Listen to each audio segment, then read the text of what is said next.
Character. I'm going to speak of character, where it comes from, what it is. Character is in the divine or pure intellect. To give you an example of character, there's the character, the divine character or idea of a horse. The horse has no distinction. There is the divine character or idea of man and of woman.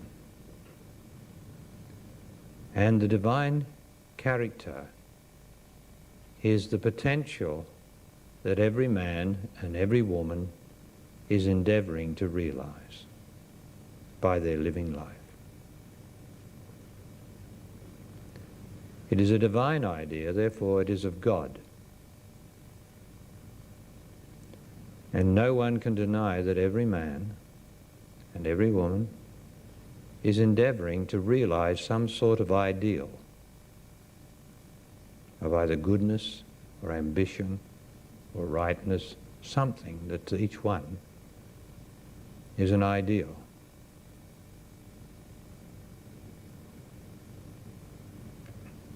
But the extraordinary thing is that no particular man ever realizes the particular character of man. Being a divine idea, every manifestation of man is an attempt to realize more and more of the character of man. Nobody knows what that character is because it's in the divine intellect. It's held there, motionless. And the projection of man from life to life, living life to living life, comes through there, and that is its potential. That's what you are doing. Really, what you think, what you work out, what you rationalize, doesn't matter. Doesn't matter. Has no bearing on what I'm talking about, the realization of the character, because it's not you that's going to realize it.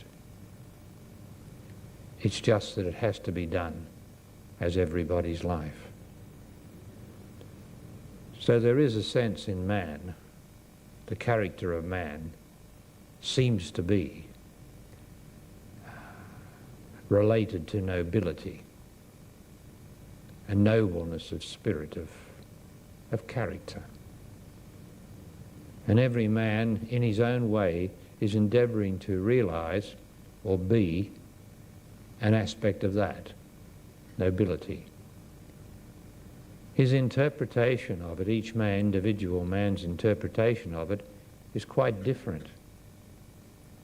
Because some think that they should be like Jesus, live like Jesus, or like Buddha, for instance. And that's all part of the endeavor to realize the ideal, or the idea, the character. It's part of it. But it hasn't succeeded yet, because it'll never be succeeded. But we have to keep trying. Now let's take the idea of horse, the character of horse.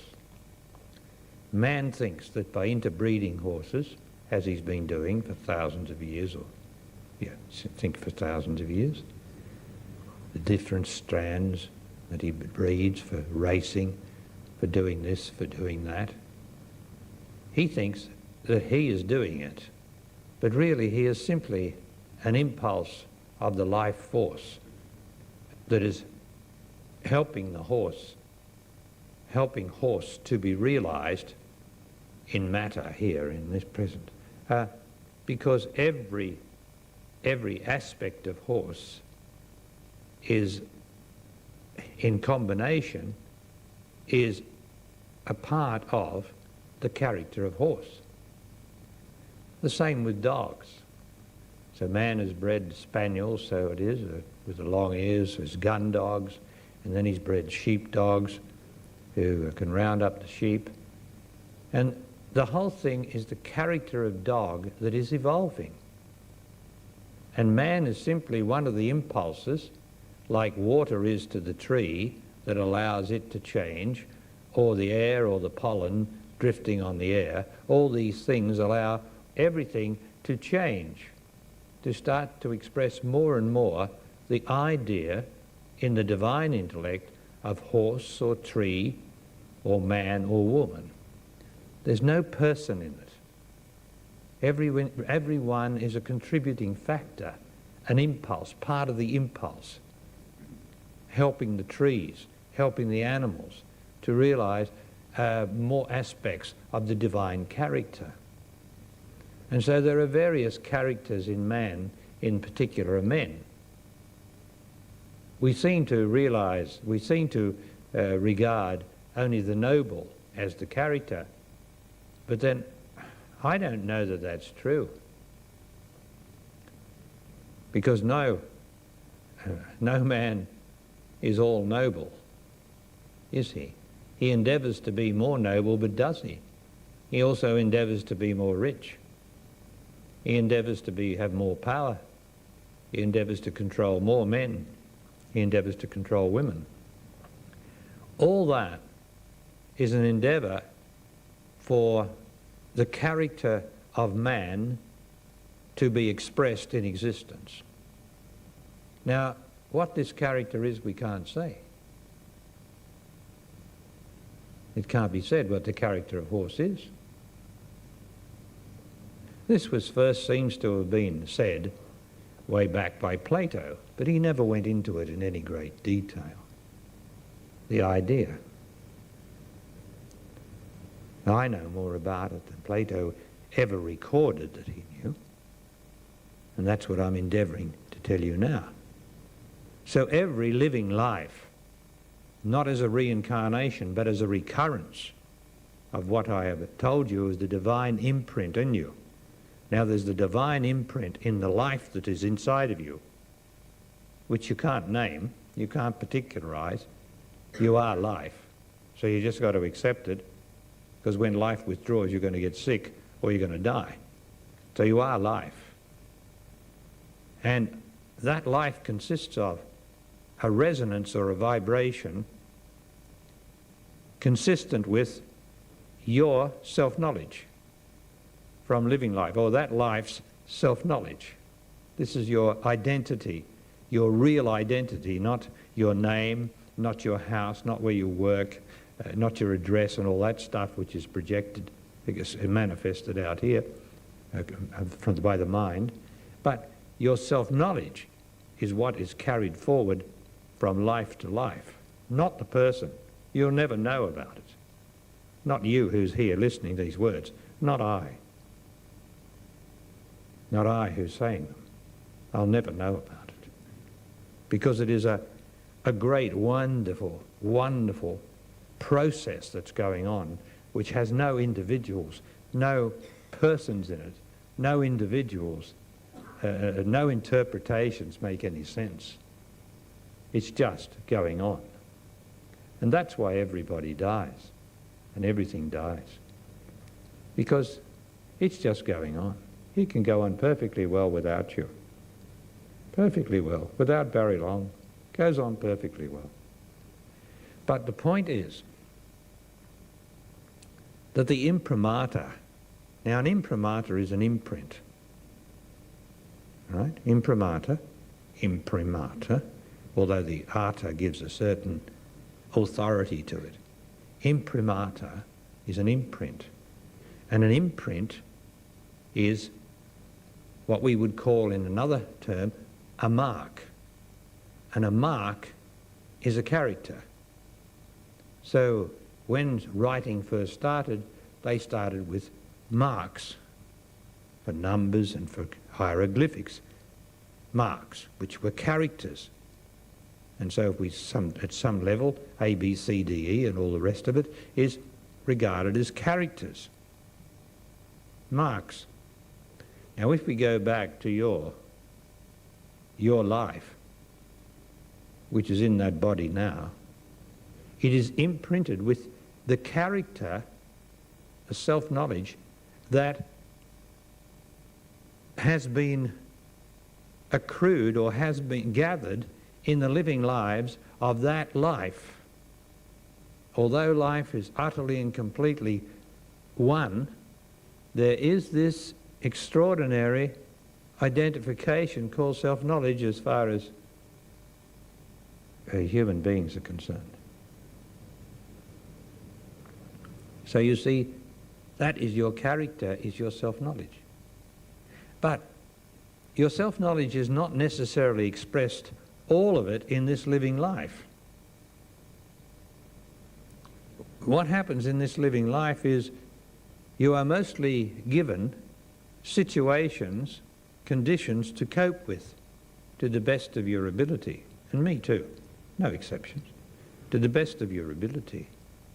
And it is that coping, somehow or other, which brings about this indescribable self-knowledge.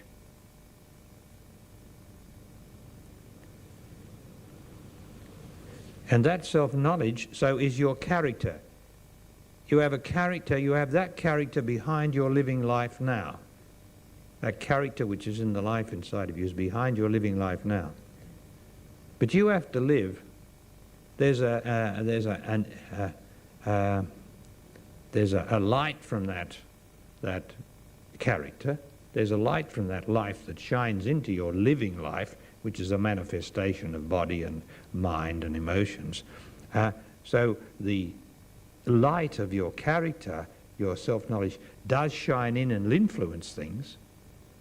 But basically you have to cope with what has been left behind by your mother and father and grandfathers and and the rest of humanity. You have to cope with that. And in coping with it, you then generate self-knowledge, but we don't know what it is. It begins with knowledge of yourself, obviously. Self-knowledge begins with knowledge of yourself. So yourself consists of anger, resentment, sexual frustration, mood, emotion, and all those various negative emotions. That is yourself. So self-knowledge obviously consists in the first instance of the knowledge that anger is myself. But then yourself is what you've got to cope with. Yourself is the problem. So by coping with anger, how do you cope with anger? Do you suppress it like people do? Do you get angry and then want revenge? This is a human nature way of doing it, that your parents did or whoever died and left all that stuff behind. That is the natural human nature reaction. Get revenge, get even with, pay back. And so, but self-knowledge of anger is to see that anger is myself, which is what I have to cope with. And by ridding myself of anger, I then have self-knowledge, because as I rid myself of this condition of anger, which is an entity, let's say, a psychic entity that possesses me from time to time, as I get rid of it, that contortion called anger, because it's a psychic contortion, a psychic twist in the psyche, holding together like that, that's what anger is, it's force. And as I get rid of anger, I release the flow of life or intelligence more through the body, because it takes a lot of life, a lot of power to support anger. An angry man or an angry woman, an emotional woman, a moody woman, an emotional man, emotional woman, all this great personal driving requires a great deal of energy,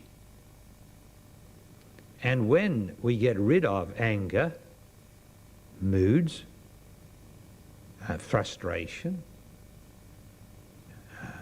and all the rest of it, all those twists in the psyche are released, and more power comes in.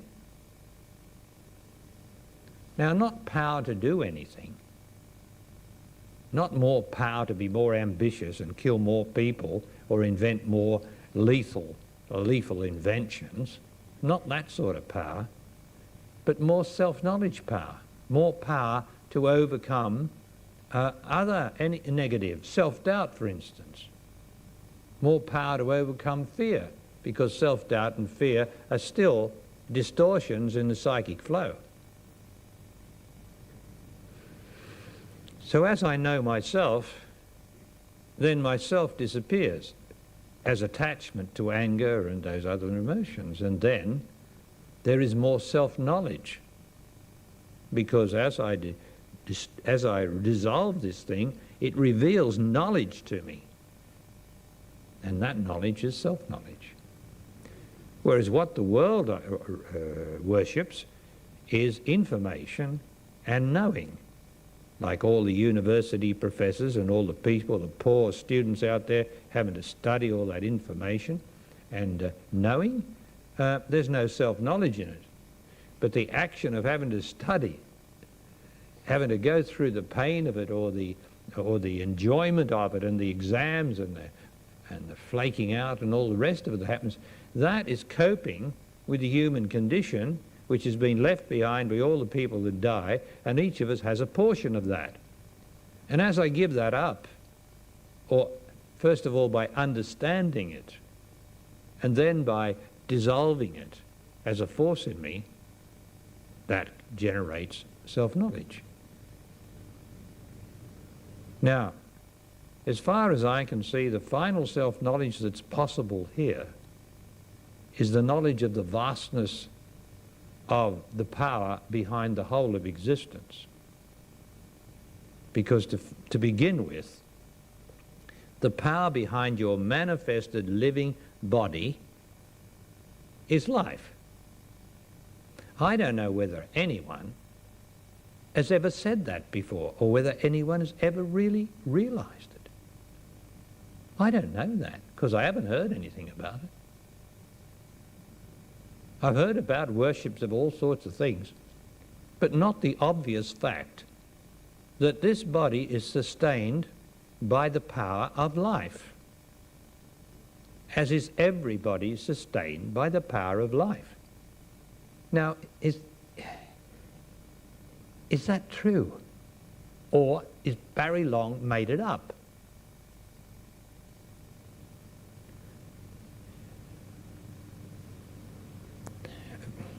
If you're in a motor car and you run out of petrol, you run out of power. But it's not just the petrol that's doing it. You've got to have the battery to create the spark that makes the explosion of the petrol in the engine, that gives the force to drive the wheels. But do we have to get into that complication in regard to your living life, which apparently all the therapists, all the psychologists, but they only exist because man is in such a mess of lack of self-knowledge.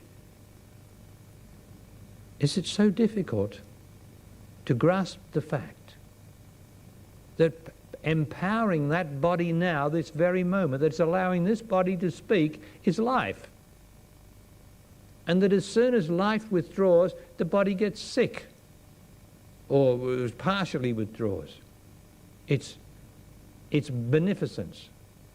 The body gets sick.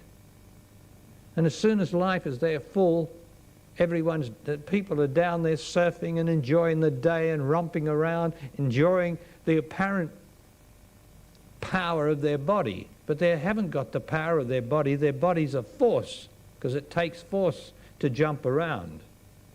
But the power behind the jumping surely is obvious. It is life. So when the scientists and the photographers talk of life on Earth, are we really getting the message? Life on Earth is what is empowering your body, and the body of the animals and the body of all living things is empowered by life. But the scientists don't know anything about life, haven't got a clue. And it looks as though the biologists haven't got a clue either, because it's all about minutiae, I don't know what the word is, minutiae of this little thing and this little thing and this little thing, always external to you, that makes up the manifested body. But what about empowering the body? Now, does anybody want to argue that, please? What is empowering your body in the first instance? Do you think it was your breakfast? You know, the breakfast is a manifested complication that is there for us all to say, well, contains this many vitamins and this many things and this many things, and so we get vitamins and supplements and herbs and God knows what in our breakfast, and we have bran to do this and we have and these things work because the breakfast is a part of the body and the food is a part of the body, but it's not a part of life. Life is the empowering, because your brakes on your car could be not working too well, or the generator couldn't be working too well and you have to charge the battery, but while you've got petrol in it and you've got a spark, it runs sort of, and it might miss on 2 or 3 cylinders, but it gives you a bit of force to get around in. But it's the empowerment. Am I making sense, though? Sometimes when I get the reaction from you all, what it seems to be, I wonder if I'm making any sense at all. You're making sense. Am I making sense? Well then, you have to grasp this, that you are empowered by life. And the life that is behind the empowerment of this particular living life until you die has an identification on it called self-knowledge. Something in the life that you are is resonating at a certain speed. Now, your life, the life that's in that body and the life in that body, is not necessarily resonating at the same speed, because the self-knowledge is not necessarily the same frequency of the same intelligence or same intensity as in another body. So all the life in it, in all things, is shimmering. Are you getting it? It's shimmering. Now, shimmering, if you get light shimmering, you get an extraordinary, and you put it all together, all the living life things together, what do you get? You get the shimmering of life in all living things, in the plants and everything. What do you think the world looks like when you only see life? Well, I'll tell you what it looks like with all the plants and all the animals, including the human animal and everything. There's a great shimmering going on, and when you look at the table, you can't exclude the table, because there's a certain shimmering going on in there, a resonance. And you can't exclude anything, because when you really see what life is, what living life is, behind this manifestation of senses of seeing, hearing and tasting, when you really see it, the whole of it is shimmering light. This more light, this less light, this more light, but all light.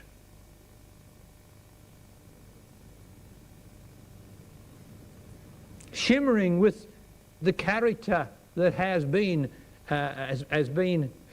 realized through living, through all things. The character of tree is shimmering. All trees are shimmering with the light of tree, and then it's got its own shimmeringness. But then each tree is different. And I'm using rational words to try to describe something that is beyond rational description, but not beyond the intimation of. It's not a perception. It's a cognition.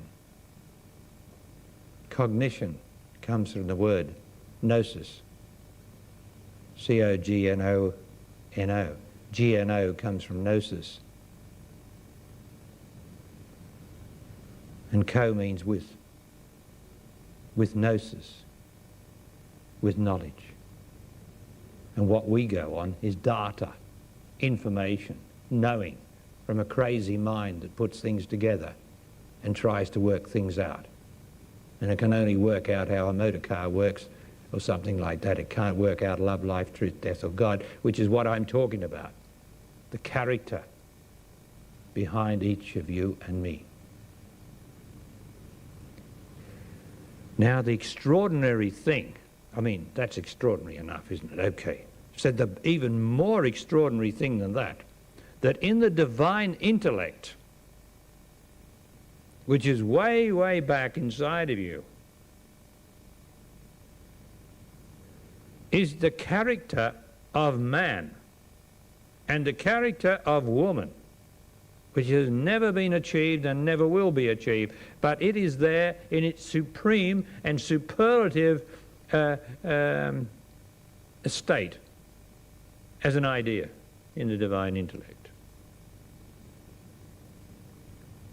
And that is always there. And what drives us on is, even though we have our self-knowledge under life that is resonating like this character, divine character, is resonating at such a speed that it's unbearable if you were to look at it. Because if you look at the sun and can't stand it with your senses, which you can't look at the sun and stand it, nobody can, without being blinded. That is an analogy of what it would be like to look at one of the ideas, or the idea of God's intellect. This is the divine design, part of the divine design behind it all. And so the self-knowledge is always driven to endeavour to reach the same speed of intelligence, let's say, of intelligence, as the divine intellect, its very beginning, its very reason for being. So man is always endeavouring through his living life to resonate to, he's not, because he's only trying to do what he wants to do. But inside, the imprimatur in the life is endeavouring to reach the speed of the divine idea. And that's what drives us on. So you see, it wasn't as simple as you thought it was, but it's terribly simple to me. It's terribly simple. But the human mind wants to complicate everything, and introduced all the therapist's idea, the dietitian's ideas, all these other things' ideas, which are all part of living. And you take your chances and you take your... But it doesn't make any difference, because you're going to live or you're going to die. And you will be driven to eat the things that will kill you or that will help you to survive. You'll be driven to do that. But we play around having a bit of this and a bit of that and thinking this is going to do you good and that's going to do you good. And we are driven to do the things that will keep us alive, and we are also driven to do the things that are going to kill us. Because it's not that your life, it is life that is precious. But no body's precious. No body, or nobody would die. But life doesn't die, that's why it's precious. And you are life. But you have to get the picture. What's empowering your body? The breakfast you had this morning, would that be good enough for you? Your biology, would that be good enough for you? Do you want to have faith in the scientists who keep killing people with their inventions and will continue to do so with all their latest rot that they're going on with? Do you want to have faith in them? Or can you get it? Can you get hold of the source? Life. I do not know what thou art. I only know that thou art. But what thou art I do not know. For thou dost empower my body. And I love thee, whatever thou art that I do not know. That's because life is God in the first instance. Only in the first instance. Because God is such extraordinary magnificence that there is no end to God. And so when I say life is God in the first instance, then I'd have to say to you, second instance, God is intelligence, because life is not intelligent. Now then I'd have to lecture on and go on and on, well, why isn't life intelligent, Barry? Well, you'll have to get this, you know. I can't give it all to you. But life is not intelligent because life is simply the power to live again, that which has died to live again. So how do you think that you are born? You know, the life in you is reborn. It's because you have the drive, the enormous drive, powered by the divine intellect, to live again so that you can become more perfect through self-knowledge. And so all life, a cycle of life is death, and then to birth, and then living, and then death, and then a process that goes on here, and then back to birth again. It is an impulse to live again. All living things, foxes, everything, sheep, everything, driven to live again. But as the sheep is not a sheep, it's life. As the life is behind the sheep. Doesn't matter how many sheep are killed. How many sheep are being killed today to feed people who eat sheep? So sheep are not precious, bodies are not precious, or we wouldn't kill them, would we? It's the life that's precious. And you've got to get the grasp of this, the vastness of it all, the integrity of it all. Integrity means the oneness, the purpose of it all, the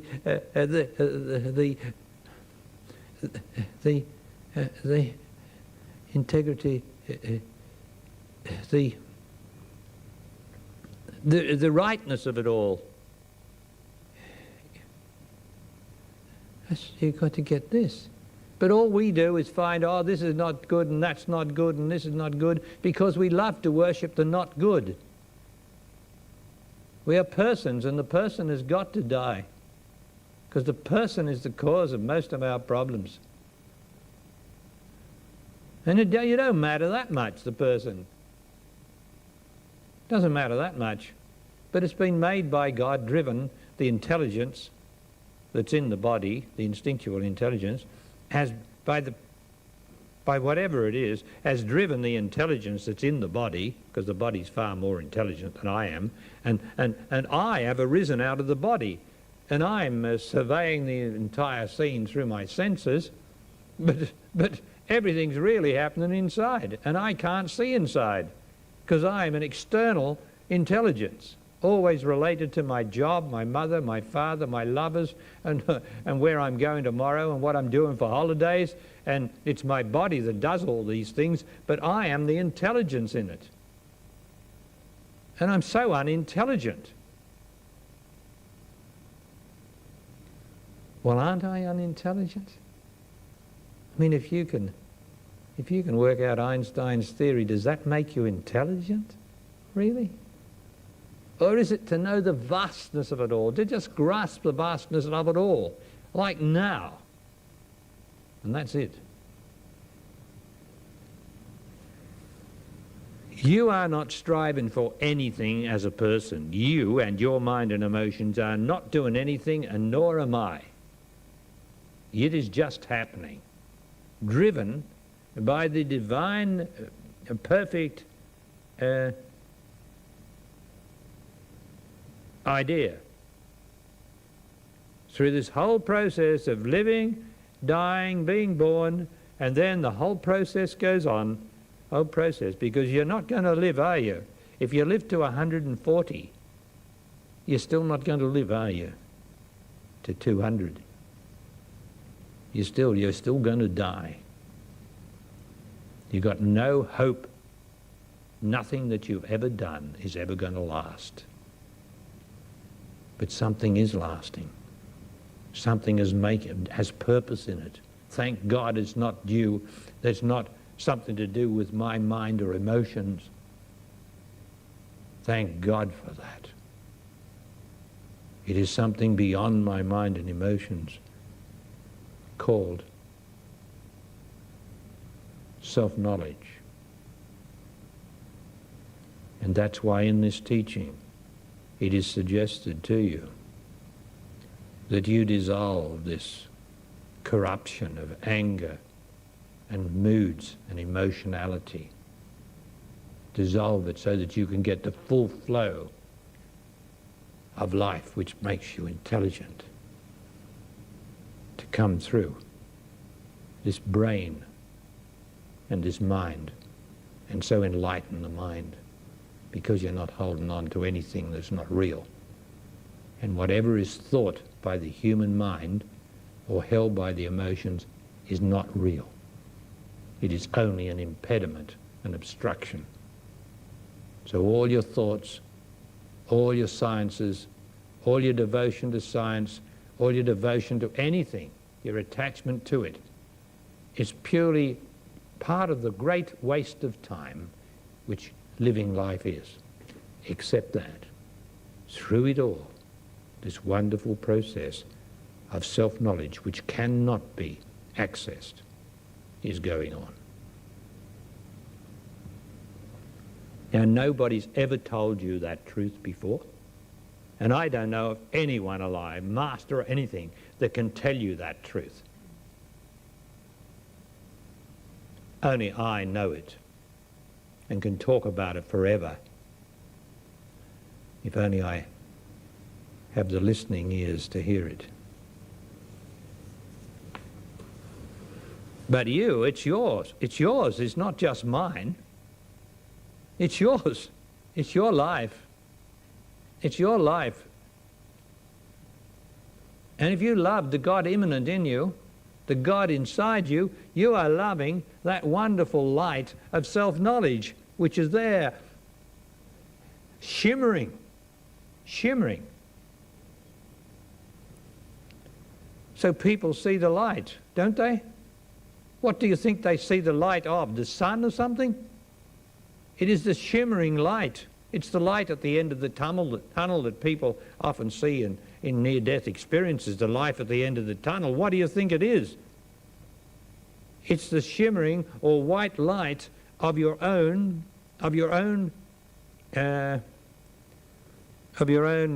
self-knowledge, of your own life, as it has been accrued as self-knowledge to date. What's the explanation of all that stuff? Well, I've just told you what the explanation is. And the Christians sing, and they all sing it so heartily and so unconsciously.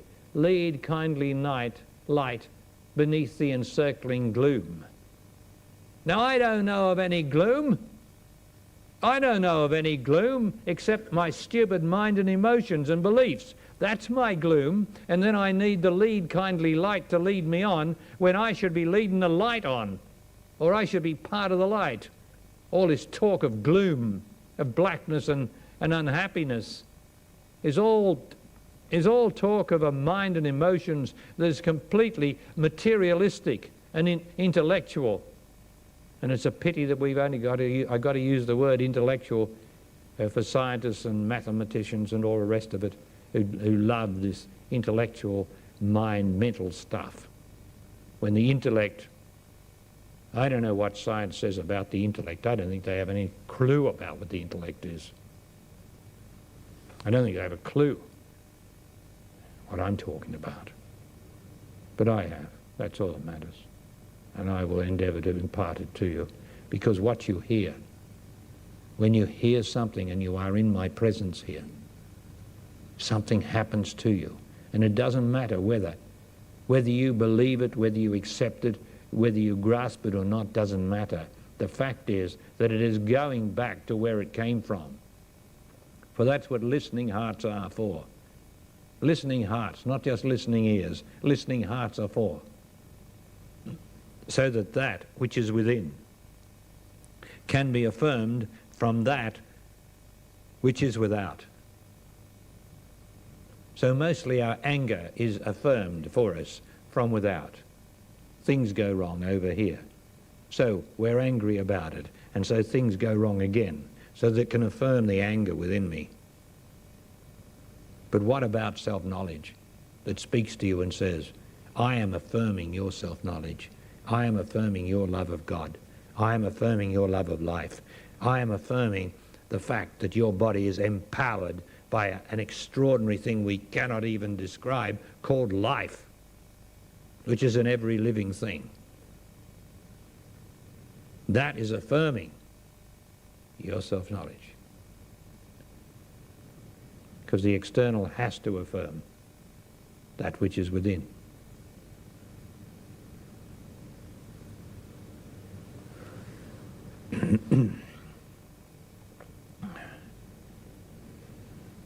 Now close the eyes, please,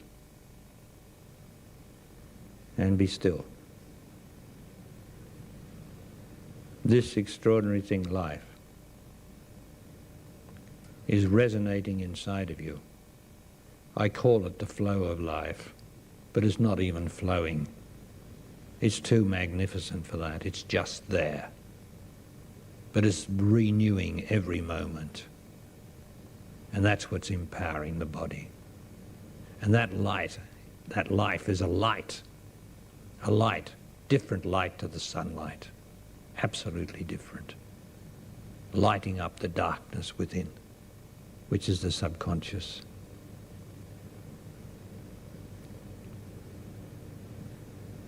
And the more that I can just be still and focus inside on the well-being which is provided, so that I have something with my restless mind and emotions, something to focus on. The well-being in my body is provided as a means to focus within on. And it is there in the body and nobody can deny it.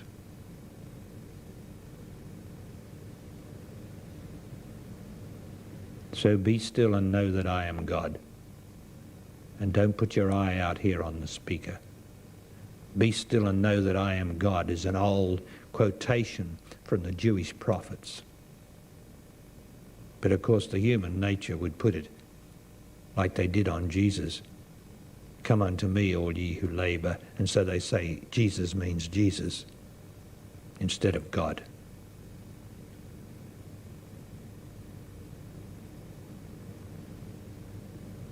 Be still and know that whatever it is God.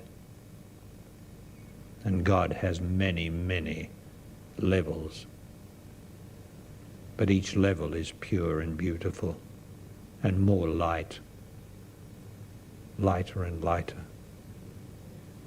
which dispels the darkness of gloom and emotions and doubts and fears by the very love of it.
Now open the eyes and leave the focus.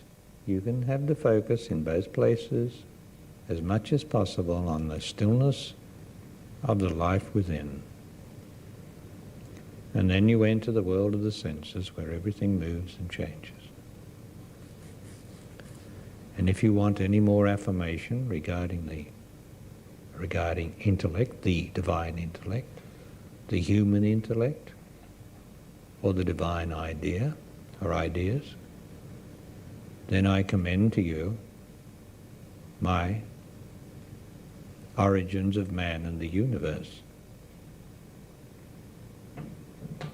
which, if it speaks of origins of man and the universe, it must be saying the origins of man and the universe. One would suspect that, wouldn't one?